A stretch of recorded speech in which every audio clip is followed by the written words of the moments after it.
Hola a todos, bienvenidos al curso de Cinética Química y Catálisis. A través de una serie de videos te mostraremos el uso y aplicación de la cinética química, así como también conocerás la importancia de la catálisis. Buenas tardes. Durante esta sesión vamos a platicar sobre uno de los tres tipos de catálisis, en este caso la homogénea, y vamos a ver cuáles son sus características y la forma en la que podemos analizar la ecuación de rapidez de reacción que se puede obtener a través del análisis de un ciclo catalítico que es común en este tipo de catálisis. Como ya mencionamos, hay tres tipos de catálisis: la catálisis heterogénea, homogénea y enzimática. La catálisis homogénea y heterogénea tiene que ver con el estado de agregación que tienen los reactantes y el catalizador. Particularmente hablando, en la catálisis homogénea es un requisito que el catalizador y los reactantes se encuentren en la misma fase o en el mismo estado de agregación. Comúnmente y normalmente se encuentran en estado líquido o en estado gaseoso, y allá pues hay diferentes ejemplos. Esta catálisis en particular tiene una ventaja sobre la catálisis heterogénea. La ventaja principal es que puede llevarse a cabo a presión atmosférica, ¿ok? Lo que esto implica a nivel industrial en una reducción en los costos de operación y también en el desgaste de los equipos, pues es menor a que si estamos trabajando con sistemas presurizados. Sin embargo, este tipo de catálisis, al tener estar en la misma fase que los reactantes, pues tiene una problemática.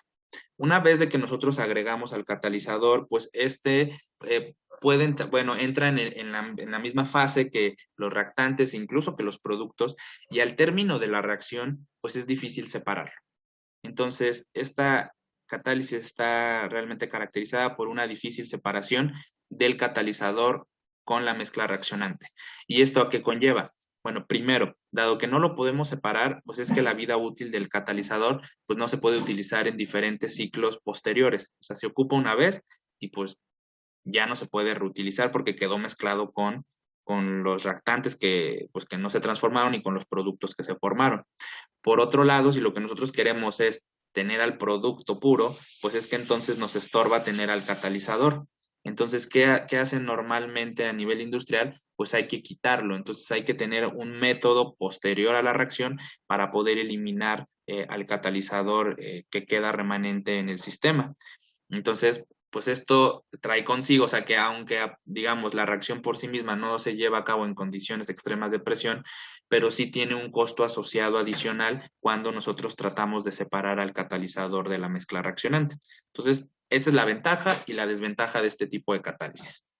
También otra ventaja puede ser que los catalizadores que se ocupan pues son más baratos. Esto en comparación con los catalizadores heterogéneos. Allá cuando lleguemos a la catálisis heterogénea nos vamos a percatar que los catalizadores están constituidos por metales que pueden ser de tierras raras y que son escasos en la tierra, o también de metales pues, de alto valor como puede ser el oro, la plata, el platino, el iridio, el rodio. Entonces estos metales pues aumentan mucho el costo de los catalizadores heterogéneos. Entonces otra ventaja que puede tener la catálisis homogénea es que el costo de los catalizadores es baja, y por eso es que a nivel industrial, bueno, pues si no lo reocupamos varios ciclos, pues no pasa mucho porque realmente podemos pues poner más porque pues no es tan caro. Sin embargo, no es práctico si se dan cuenta, pero hay muchos casos en donde se estudia la catálisis homogénea. Uno de estos casos que ustedes pueden encontrar en la literatura es la conversión del cis-2-buteno al trans-2-buteno. Esa reacción está aquí escrita, y entonces aquí podemos notar que pasamos de esta especie cis-2-buteno a esta especie trans-2-buteno. En la literatura se encuentra reportado que esta reacción sin catalizador ocurre de manera irreversible, es decir, ocurre en un paso y de manera directa. ¿Ok? Entonces, el problema de esta reacción es que su rapidez de reacción es muy baja. ¿Ok? Es lenta, bastante lenta. Y entonces, bueno, dado que es una reacción, digamos, directa, se sabe que la rapidez de la reacción obedece a una cinética del primer orden, y por eso la ecuación de rapidez la podemos escribir como R es igual al producto de la constante K por la concentración del reactante, que en este caso es cis-2-buteno elevado a la 1, indicando que este es el orden 1. Particularmente hablando, la energía de activación requerida para que se lleve a cabo esta reacción sin catalizador es de 264 kilojoules por mol. Principalmente la energía es ocupada para romper el enlace doble que está en el centro de la molécula, y esto es para deslocalizar el enlace pi que tiene la molécula, y entonces se pueda pasar de la forma cis, de la configuración cis a la configuración trans. Entonces, este requerimiento energético pues hace que esta reacción no se lleve a cabo de forma rápida. Ahora, otros estudios, cuando estamos hablando de esta misma reacción de isomerización, se dieron cuenta que si agregaban trazas de yodo, la rapidez de la reacción aumentaba significativamente. Y bueno, aquí donde dice trazas, pues lo que está indicando es que se colocó en una cantidad pues bastante pequeña, y es lo que platicábamos en el segmento anterior, que la característica de un catalizador es que debe de ser agregado en proporciones bajas con respecto a la demás parte del sistema reaccionante. En este caso agregan trazas, quiere decir que es una cantidad pequeña, y entonces se dieron cuenta que cuando agregan esta especie, pues cambia la cinética de la reacción. Particularmente encontraron que la rapidez de la reacción para este caso obedece la siguiente ecuación o ley de rapidez. La rapidez es igual a la constante K por la concentración del reactante, que es el cis-2-buteno, elevado al orden 1, parcial, por la concentración del yodo, que es el catalizador, elevado a la 1 medio.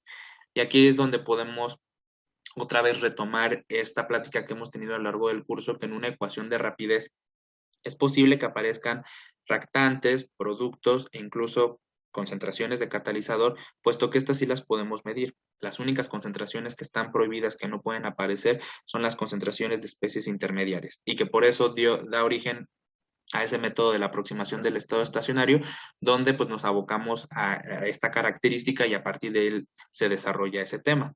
Pero en este caso la ecuación de rapidez puede quedar en función del yodo, porque es un catalizador, y este sí puede aparecer en la ecuación de rapidez. Dentro de los estudios que se llevaron a cabo para el análisis de esta reacción, se propuso el siguiente esquema de reacciones que conforman a un mecanismo.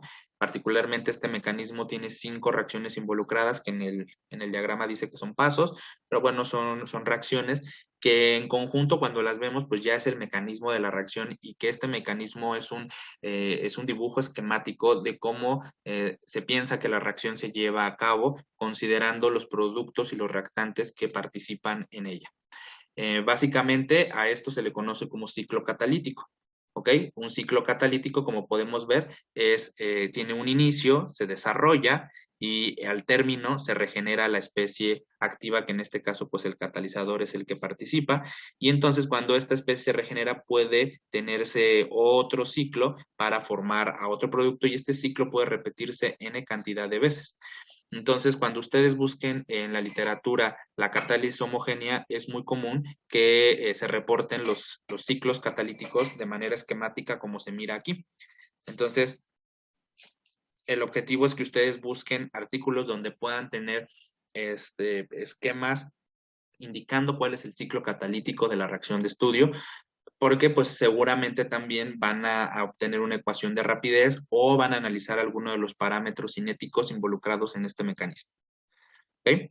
En este mecanismo, pues lo que se ve es que hay especies que entran al ciclo y otras que salen. Por ejemplo, aquí se ve en el paso número 2 que esta especie ingresa al mecanismo. Entonces, si ustedes lo ven aquí, bueno, esta flecha viene aquí y se incorpora al ciclo. ¿Se dan cuenta? Entonces, bueno, aquí podría haber tal vez una flecha, en algunos otros a lo mejor lo pondrían así. Y entonces, pues este es el reactante. ¿Quién es nuestro reactante en este caso?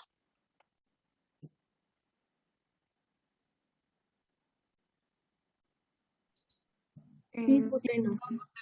El cis-2-buteno, ¿ok? Entonces, fíjense, en este paso lo que está indicando es que un átomo de yodo que proviene de la disociación del yodo, o sea, esta es la molécula de yodo, se disocia, y solo uno, en un primer paso se disocia, y uno de estos átomos entra en contacto con el reactante. Entonces aquí ellos dos, aquí se está haciendo énfasis en que estos dos reaccionan y forman a una especie intermediaria, la cual está conformada por la porción que tiene que ver con el reactante, que sería toda esta parte, y aquí está involucrado el átomo del catalizador. Luego, en un segundo, luego esta especie se reacomoda y cambia su configuración porque tiene que ir hacia la configuración trans. Y entonces esta también es esta es otra especie intermediaria porque de nueva cuenta pues está ahí configurada con las dos moléculas que reaccionaron, ahí el reactante y el catalizador. Y finalmente se dan cuenta en el paso 4, es donde hay una especie que sale del mecanismo. Digo, aquí hay una flecha, la voy a marcar más. Esta especie sale del ciclo, mientras que el átomo de yodo regresa, ¿no? Entonces, esta especie que está saliendo del ciclo, pues tiene que ser el producto. ¿Quién es el producto? El trans 2-buteno. El trans 2-buteno. Y el átomo de yodo regresa aquí y pues aquí tiene dos opciones, o vuelve a formar al yodo molecular o reacciona de nueva cuenta con otro reactante para iniciar un nuevo ciclo catalítico. Entonces, las especies que entran pues son los reactantes, las especies que salen son los productos y se tiene que notar también en el ciclo catalítico cómo el catalizador, fíjense, interactúa con el reactante, forma especies intermediarias con él. Estas son las especies que dictaminan los nuevos complejos activados que se tienen, pero al final del ciclo se regenera y permite la formación del producto deseado. Entonces, en este ciclo se miran todas las características de las que hablamos del catalizador. ¿Sí las observan todas ellas?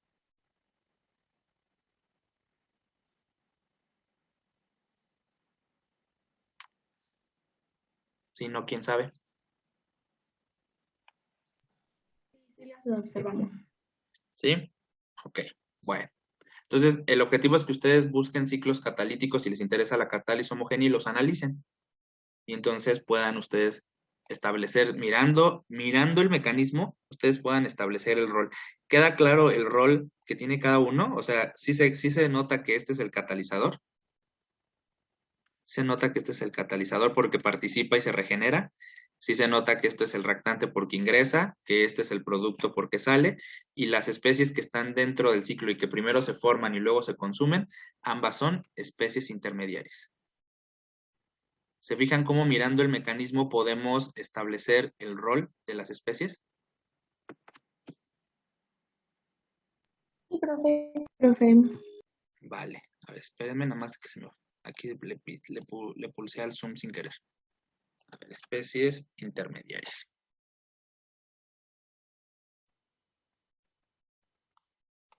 Bueno, yo les voy a poner ciclos, ¿eh? En las series y en el examen. Y de ahí, pues, ustedes van a tener que analizar qué rol tiene cada uno de ellos. Bueno, El yodo con puntito, sería especie intermediaria. sí, pero bueno, sí, pero si consideramos al yodo molecular como el catalizador, sí. Sí, porque se forma y luego bueno, pero participa, ¿no? Dentro de ahí del ciclo. Yo ese lo pondría en conjunto con o sea, como que solo pondría especie de yodo, como especie a analizar en el ciclo. ¿Ok? No manejaría como dos especies. Tampoco como radical, podríamos decirle, no. Como catalizador, así lo manejamos. Sí, como radical sí podrías decirlo. Y bueno, y se fijan, ¿se acuerdan de las reacciones en cadena que decía de que se repiten n cantidad de veces ciertas reacciones? Sí. Aquí creo que queda claro, ¿no? A eso que me refería. ¿Cuántas veces se puede repetir esto? Pues hasta que se acabe el reactante, ¿no? Ajá, hasta que se acabe el reactante. Exactamente. Entonces, como que creo que ahora queda un poco más, claro a qué me estaba refiriendo en aquella época, ¿no? Pero bueno, entonces vamos a escribir individualmente cada una de las reacciones. ¿Ok? Entonces, acá las he escrito como reacciones elementales. Acordamos que los pasos que componen un mecanismo los vamos a escribir como reacciones elementales y que después son, pues directas, ¿no? Ahí en el mecanismo hay 5 pasos y aquí están, ¿no? El primer paso es la disociación del yodo molecular, el cual forma un radical, ¿no? Bueno, aquí le puse un medio porque en el mecanismo solo participa una de estas especies. Entonces, por eso la balanceé de esta manera. Luego, esta especie radical, como bien dijo Donet, participa en un segundo paso para poder pues romper el enlace doble que tiene esta molécula y pues poder entonces formar una especie intermediaria. Así como está, pues bueno, vamos a poner que los reactantes son estos dos, que justamente son los dos que se unen en el mecanismo. Justamente fue la parte donde yo los junté. Aquí está, ¿no? Se ve que es este más este. ¿Ok? ¿Y qué forman? A esta especie intermediaria, que está aquí. Pero esta especie intermediaria, fíjense cómo esto todavía está en posición cis. Se fijan, esta parte de la molécula todavía está en cis, que es exactamente esta, ¿no? Entonces, esta especie la voy a denotar de la siguiente manera. La puse como posición cis y es exactamente el mismo número de átomos de carbono e hidrógeno que tiene el reactante, pero ahora tiene además involucrado al yodo. Esta es una especie que está cargada positivamente y pues es una especie intermediaria. Y si ustedes se acuerdan, la característica que teníamos con las especies intermediarias es que son poco estables, es decir, que así como se forman, reaccionan y entonces la evolución de estas especies, experimentalmente hablando, no las podemos determinar. Entonces, esta especie cargada positivamente lo que va a promover en un siguiente paso 3 es que cuando una vez que ya se deslocalizaron los electrones del enlace pi, entonces puede ahora sí ocurrir la migración hacia la configuración trans. Entonces, en el paso número 3 lo que tenemos es que esta especie que está cargada positivamente y que se formó en el paso 2 y que está en configuración cis, ahora pasa a su configuración trans, pero fíjense cómo tiene exactamente los mismos componentes. Este paso número 3 es el que está dibujado en la parte baja del ciclo catalítico, ¿no? Es este paso 3 que pasamos de la configuración cis a esta configuración donde ya está trans, pero para que pueda ocurrir esto, tienen que deslocalizarse, tiene que romperse el enlace doble, y entonces cuando se rompe es que entonces puede estar rotar y entonces pasar a la configuración trans. El paso 3 precisamente es el paso en el que ocurre el cambio de configuración, de cis a trans, pero no hay ninguna pérdida ni ganancia, digamos, en átomos o en componentes en la especie intermediaria. Entonces, por eso la he escrito pues, exactamente como la misma fórmula, cargada positivamente, pero lo único que he hecho es identificar que ya en este paso 3 ya se tiene la configuración trans al término de este. Ahora, en el paso número 4, pues ocurre la formación del producto deseado. Este producto deseado, pues es la configuración trans de la molécula del 2-buteno, y entonces este paso pues tenemos de partida al producto del paso anterior, que es la especie intermediaria en configuración trans, y entonces lo que va a obtenerse va a ser el producto. Este es el producto deseado, y aquí es donde se tiene la regeneración, ¿no? Aquí una vez ya se está regenerando esta especie. Y en un paso número 5 podríamos incluso regresar el catalizador, pues es el yodo bimolecular, como ahorita yo le decía a Donet.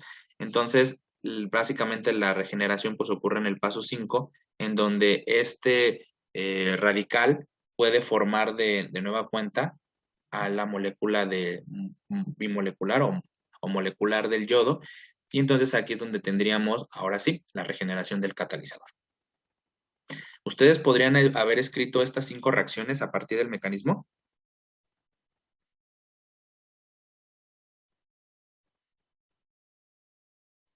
Pues sí, ¿no? Viendo, Con mucho pues viendo. esfuerzo.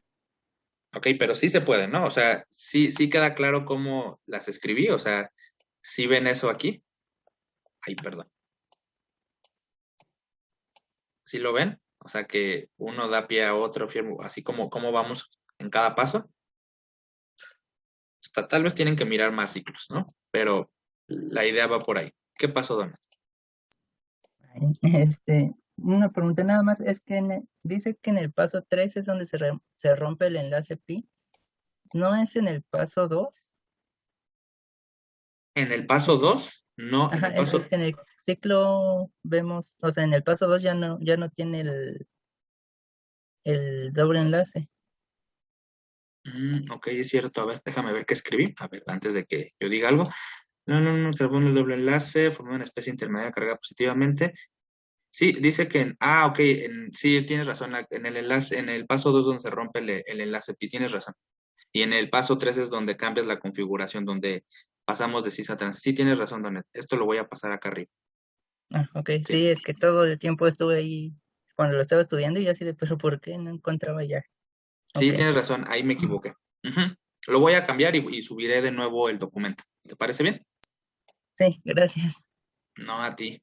Bueno, ahora vamos a ver un diagrama de energías. Este diagrama de energías, pues es lo que hemos venido platicando, que pues nos ejemplifica o es la manera esquemática de cómo pensamos que se está llevando a cabo, digamos, el paso de reactantes a producto. Aquí en este diagrama estamos graficando en el eje Y energía y en el eje X el progreso de la reacción, o el avance de la reacción, en algunos casos le dicen avance, en otros casos progreso, y hay dos curvas, ¿ok? Si se fijan, fíjense, los reactivos están posicionados en cero, ¿ok? Que les digo que es como lo convencional, ¿no? Entonces estamos partiendo de los reactivos, que en este caso es lo que nosotros agregamos al sistema, que sería el cis-2-buteno y el catalizador, y el producto, pues bueno, vamos a tener ahora al trans-2-buteno y al catalizador que se regeneró. Ahora bueno, primero vamos a analizar pues lo que no cambia, ¿ok? No importa si nosotros tenemos catalizador o no catalizador, acordamos de que no se va a modificar el equilibrio de la reacción y por lo tanto los potenciales termodinámicos que estén asociados a este equilibrio pues no van a cambiar. El potencial termodinámico que básicamente nosotros hemos estado estudiando es la entalpía, aunque también podría estar en términos de la energía de Gibbs, pero bueno, este diagrama está en términos de la entalpía y entonces la diferencia entre la energía de productos y reactantes es la misma con o sin catalizador. En este caso, esta cantidad es en magnitud 4 kilojoules por mol, ¿ok? Y aquí pongo bien en claro la magnitud porque en el texto pues ponen 4 kilojoules por mol, pero si ustedes se fijan, el posicionamiento que tiene con respecto al valor inicial en los reactantes, pues es negativo, ¿no? Entonces ahí debería ser, es una reacción exotérmica y por lo tanto el delta H asociado a esta reacción es menos 4 kilojoules por mol. ¿Ok? Ahí lo que en el libro, digo, si se los pongo así porque si ustedes buscaran en el libro, pues ahí aparece la magnitud, pero el signo pues estamos mirándolo aquí gráficamente porque está por debajo del cero. ¿Sí estamos de acuerdo en eso? Sí, de acuerdo, profe. De acuerdo. Ok. Ahora, vamos a comparar los caminos que tenemos cuando tenemos catalizador y cuando no tenemos catalizador. Vamos a comenzar por el más simple, que es cuando no tenemos catalizador. Cuando no tenemos catalizador, ocurre que esta reacción es en un único paso y es una reacción lenta. Eso fue lo que comentamos al inicio. ¿Cómo yo puedo visualizar eso gráficamente? Bueno, primero, que ocurra en un solo paso, lo que está indicando es que la curva energética que vamos a analizar solamente puede tener un máximo. ¿Ok? Ese máximo pues está asociado a la formación del complejo activado que se va a tener sin catalizador y que bueno, realmente tiene que ser la combinación de los reactantes, ¿no? En este caso pues, solo hay un reactante, hay un catalizador y entonces por ejemplo lo podría poner así, ¿no? No, perdón, este sin catalizador, perdón. Este nada más sería así. El reactante, así, ¿no? Sin catalizador. Ese sería la especie del complejo activado.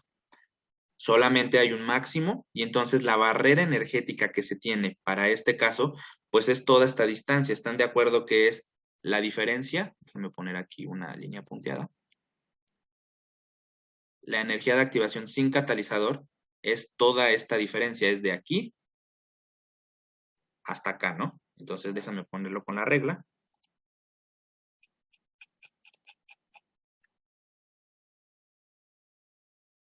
¿Ok? Entonces la barrera energética que se tiene que vencer es toda esta distancia.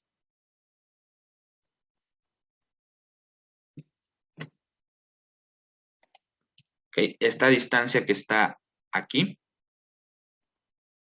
es la energía de activación sin catalizador.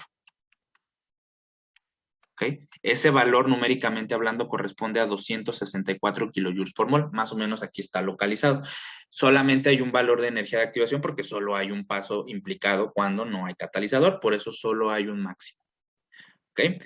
Ahora, ¿qué pasa cuando agregamos el catalizador? Por cada etapa o por cada reacción que conformen al mecanismo de la reacción, es que vamos a tener un máximo. ¿ok? En este caso tenemos 5 pasos y entonces el camino energético que va a seguir el mecanismo va a tener 5 máximos. Cada uno de estos máximos va a corresponder a la formación del complejo activado asociado a cada uno de estos pasos. Y cada uno de estos máximos pues va a tener un requerimiento energético para poder proceder.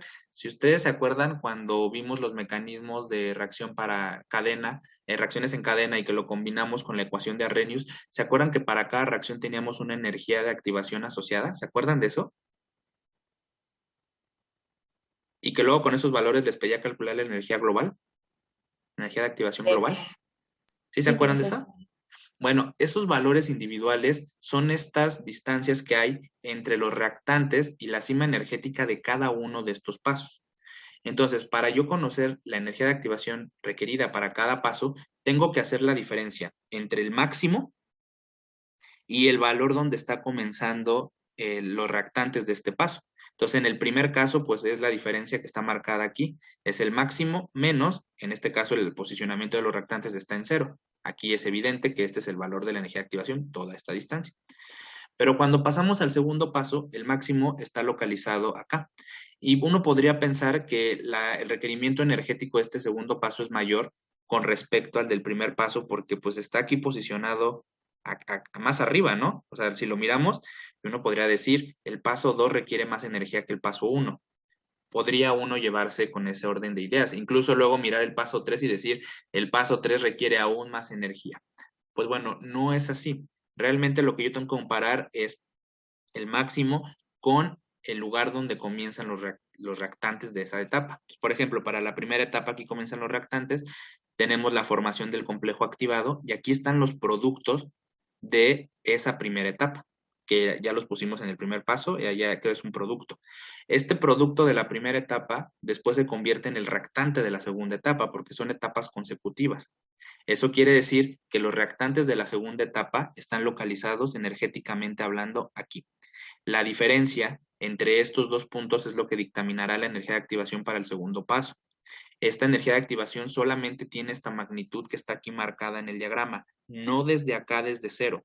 Entonces, en magnitud, esta energía de activación o esta barrera energética para el segundo paso tiene una menor magnitud que esta primera. ¿Sí lo ven?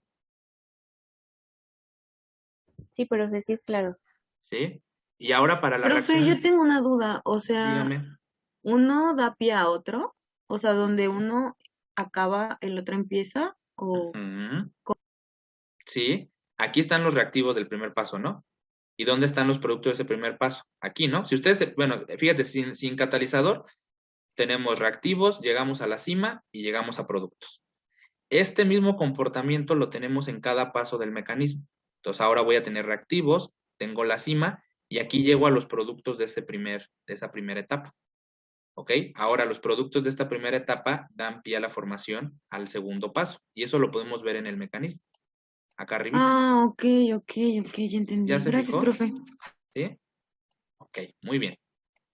Entonces, eh, esta segunda reacción, uno podría pensar que por el posicionamiento del máximo de esta curva, este segundo paso requiere más energía y este tercer paso requeriría más. La realidad es que no, y siempre entonces nos tenemos que fijar en la diferencia que hay entre el máximo y el lugar donde están posicionados los reactivos de ese paso.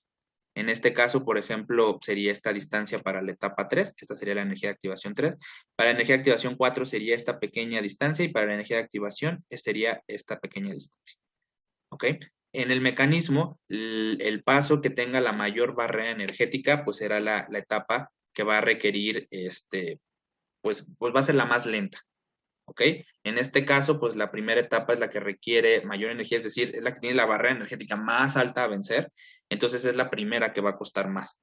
¿Ok? ¿Sí lo ven en este caso?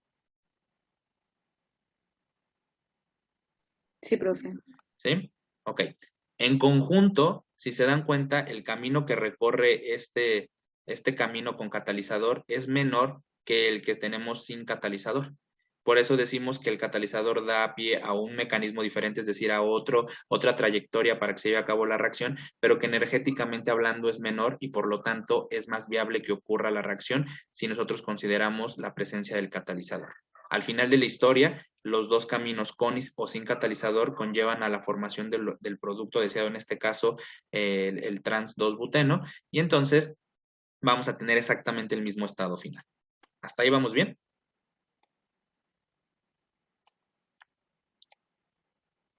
¿Ese gráfico ya, o sea, es dado o Sí, nosotros lo vamos a construir?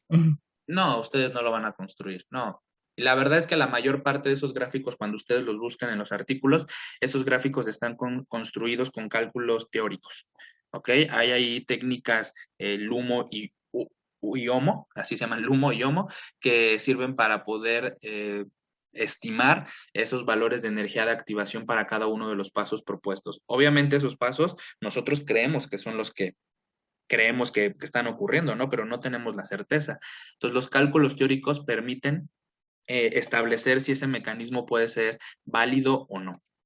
¿Ok? Entonces, es mi interés que ustedes también busquen en los artículos estos diagramas y se den cuenta cómo incluso en los artículos platican cuál es la mecánica computacional que están ocupando, el software y cuáles son las ecuaciones de cálculo que están incluyendo para poder determinar esos valores de energía de activación y estos posicionamientos energéticos de la cima y de los máximos y de los mínimos que tiene el diagrama. Entonces, no es que ustedes lo puedan hacer, que vayan al laboratorio y ustedes lo estén dibujando mientras está ocurriendo la reacción. Eso no ocurre así.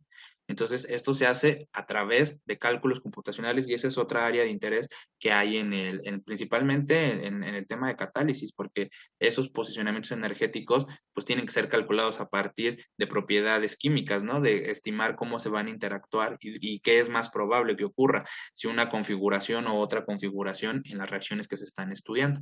Entonces, no es tan sencillo esos diagramas, ¿eh? Ahí parece muy simple y que son montañitas y eso, es muy simple, pareciera ser, pero por eso los invito a que ustedes busquen artículos y se den cuenta que no es tan simple, ¿ok? Particularmente Sí. hablando, la energía de activación que se tiene cuando tenemos catalizador permite aumentar, en este caso, 10 a la 15 veces la rapidez de la reacción. O sea, esto es una cantidad sumamente grande considerando el caso sin catalizador. Entonces, el efecto que tiene el yodo en esta reacción de estudio es bastante alto. Ahora, es muy común que en la catálisis homogénea, el método que se va a ocupar para obtener la ecuación de rapidez sea el método de la etapa determinante. ¿Ok? Dentro de los dos modelos que tenemos de aproximación del estado estacionario y etapa determinante, vamos a ocupar etapa determinante para la catálisis homogénea. ¿Ok? La situación es la siguiente. Yo aquí, de antemano, ya sé que la reacción que requiere, que es el paso lento, pues es la 1 porque en el diagrama lo vi. Pero ¿qué pasa cuando yo no tengo el diagrama? Porque les digo, pues el diagrama ahí está dado porque alguien ya se puso a estudiar ese caso, pero pasa luego que yo no sé cuál es la reacción lenta y entonces pues yo puedo ocupar el método de etapa determinante para poder obtener la ecuación de rapidez correspondiente como lo hicimos en aquel bloque. Entonces, si yo me quedo con que la reacción 1 es la lenta, pues bueno, el método de etapa determinante es muy simple en ese caso. Entonces, permítanme en este caso considerar que supongamos que no conocemos el diagrama y entonces asumimos que alguna de las etapas es lenta. Si ustedes se acuerdan, para cada mecanismo de reacción que nosotros tenemos, podemos establecer que, bueno, podemos considerar que una reacción es lenta y a partir de eso hacer el desarrollo de etapa determinante y obtener una ecuación de rapidez. Entonces, si yo me quedo con la 1, pues realmente pues, ya no hay nada más que hacer, ¿no? Porque pues es la única reacción, me va a quedar ahí la reacción total. Entonces, permítanme en este caso pensar que la etapa 2 es la etapa lenta, en este caso, para mostrarles cómo podríamos aplicar el método de etapa determinante que aprendimos hace algunas sesiones y ponerlo en contexto con la catálisis homogénea. ¿Les parece bien? Sí, no, quién sabe. No, sí. ¿Sí? Sí, bueno, digo, de antemano yo sé que es la 1, ¿no? Pero no, para que no me vayan ahí a regañar, ¿no? Entonces, bueno, vamos a considerar que la etapa lenta del mecanismo es la etapa 2, aquí sí que es la etapa lenta del mecanismo, y vamos a considerar entonces que si esa reacción es la lenta, acuérdense que la característica principal es que el resto de las reacciones que conforman el mecanismo se encuentran en equilibrio. ¿ok? Básicamente, pues en este caso, todas las reacciones, la 1, la 3, la 4 y la 5 deberían de estar en equilibrio, pero si ustedes se acuerdan en el tema de etapa determinante, acordamos que las únicas reacciones que nos toman interés para el desarrollo de este tema son las que están antes de la reacción lenta. Entonces, si la reacción lenta es la 2, pues la que nos conviene, pues así analizar como reacción en equilibrio, pues sería la 1. Las otras también están en equilibrio, pero de ellas no vamos a obtener información. Si la reacción 3 hubiéramos considerado como que esa es la reacción lenta, entonces la reacción 2 y la reacción 1 son las que deberíamos de estudiar y esas estarían en equilibrio. Ahora, podría haber el caso que la reacción 5 fuera la lenta y entonces las otras 4 están en equilibrio y ahí sí tengo que obtener información de cada una de ellas. Entonces, que no obtenga información de las otras reacciones que están posteriores no significa que no estén consideradas en equilibrio. O sea, todas están consideradas al equilibrio, pero realmente de la que obtengo información son de las que están antes de la reacción lenta. ¿Se acuerdan de eso que lo platicamos? Sí, profe. Ok. Bueno, ahora, esto ya lo hicimos, la reacción global ya la obtuvimos, ya identificamos el rol de cada una de las especies. Ahora vamos a escribir como paso la ecuación de rapidez de la reacción lenta. ¿Ok? Si ustedes se acuerdan, la reacción lenta es igual a la rapidez de la reacción en cuestión, que sería en este caso la 2. Y si nos vamos a la reacción 2, que es la que tenemos escrita aquí donde dice paso 2. Acá está el paso 2.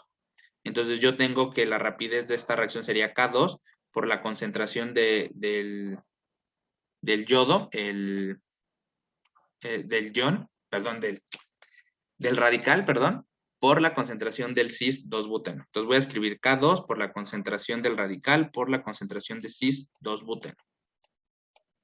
¿Ok?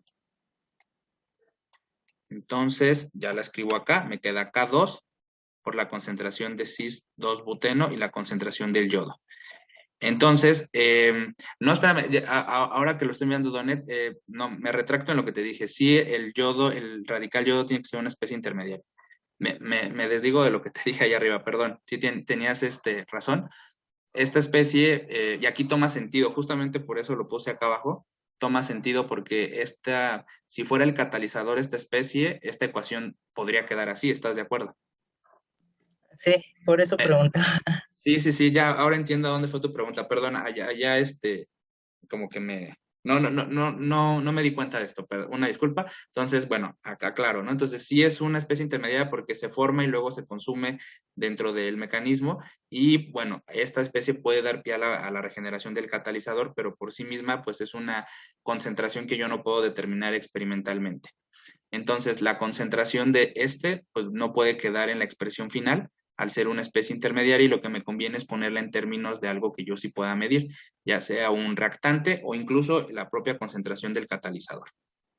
Ahora, ya tenemos en claro que esta concentración es la que yo debo de quitar de aquí y entonces lo que voy ahora es analizar a las reacciones que están en equilibrio antes de la reacción lenta.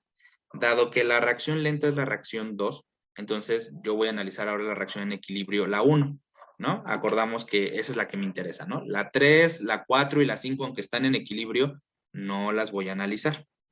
Bueno, entonces la reacción 2, déjenme ponerla acá abajo, la voy a cortar y la voy a pegar. Me voy a tomar 5 minutos adicionales. Los que tengan que irse, luego por favor miren la parte final, no hay ningún problema si se van. Y el resto, pues si puede quedarse 5 minutitos más, se los agradeceré. Bueno, entonces voy a copiar esta reacción y la voy a poner acá abajo. Entonces, esta es la única reacción que yo voy a considerar que está en equilibrio. Aquí está la reacción. ¿Ok?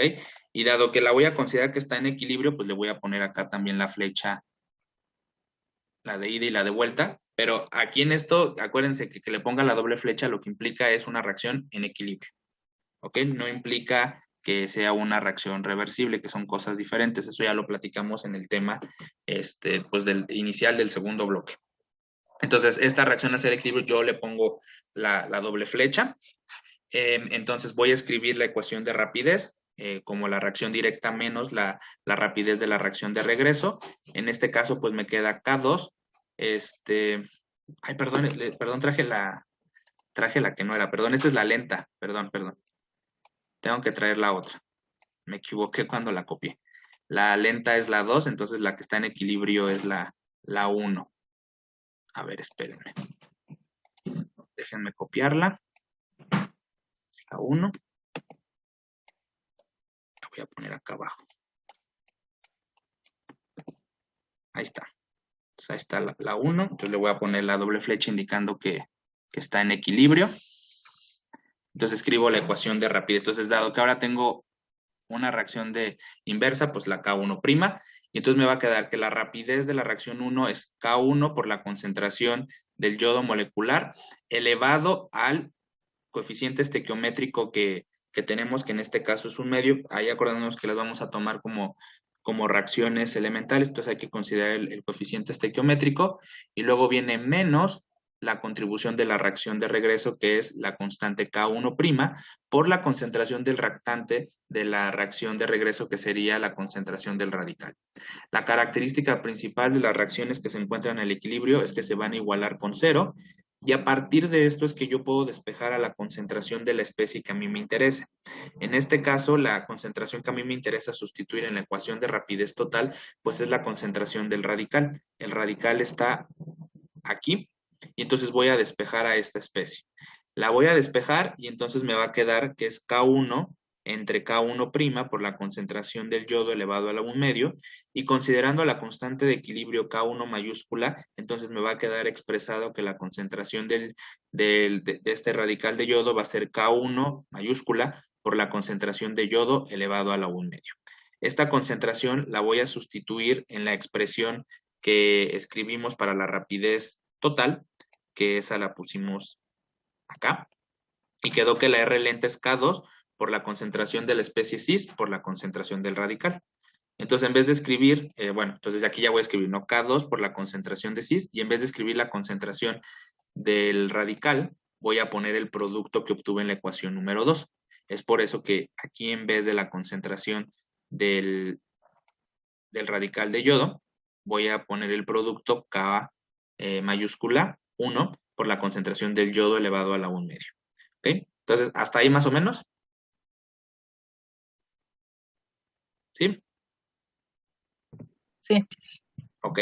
Ahora voy a agrupar las constantes, la K2 minúscula y la K de equilibrio 1, y las voy a poner en conjunto con una constante pues que es conjunta. En este caso la voy a ponerle K. Digo, ustedes le podrían poner ahí otro subíndice si quieren, pero yo simplemente la llamé K, y la concentración de las dos especies quedaron acá, ¿no? De la concentración del reactante y del catalizador. Ahora sí, esta ecuación de rapidez puede ser la respuesta final, porque la concentración tanto del reactante como del catalizador pues son especies que yo puedo medir en el laboratorio, y que entonces pues puedo tener en la ecuación de rapidez, con la consideración que esta K minúscula es el producto de la constante K2 por la constante de equilibrio de la reacción número 1. Ahora, si analizamos el orden parcial para el cis-2-buteno es 1, el orden parcial para el yodo es 1/2, entonces alfa más beta en este caso me quedaría 1 más 1/2, lo que me da como resultado el orden global, bueno, n es igual a alfa más beta, el orden global me queda como 3/2. ¿Okay? Ese sería el orden que yo analizaría.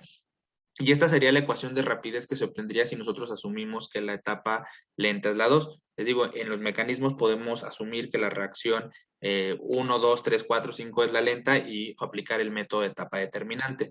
Lo que yo quiero es que ustedes busquen un artículo en donde apliquen la etapa determinante, para que se den cuenta la utilidad del método que aprendimos en el segundo bloque del curso. ¿Vale? Entonces, ¿hasta aquí alguna duda? Profe, entonces, bueno, es un decir, ¿es más importante este método, el de la etapa determinante, que el otro? ¿O es más Este usado? es más usado para la catálisis homogénea. Ah, ok, El de bueno, aproximación del estado estacionario es más ocupado en la enzimática. oh, vaya, ah, bueno, ¿Ok? Y en la va. heterogénea, allá tenemos bueno, ahí es un caso un poquito más especial, y ya tenemos que recordar un poco de absorción. Entonces, antes de la catálisis heterogénea vamos a ver absorción, porque ahí hay que aplicar un poco los modelos de Langmuir que les enseñaron en fenómenos de superficie. ¿ok? Pero entonces, Va. etapa lenta, más común que lo veamos en casos de catálisis homogénea, y aproximación del estado estacionario, muy común que lo veamos en catálisis enzimática. ¿Sale? Gracias, profe. A ustedes, ¿alguna otra duda o aquí le paramos?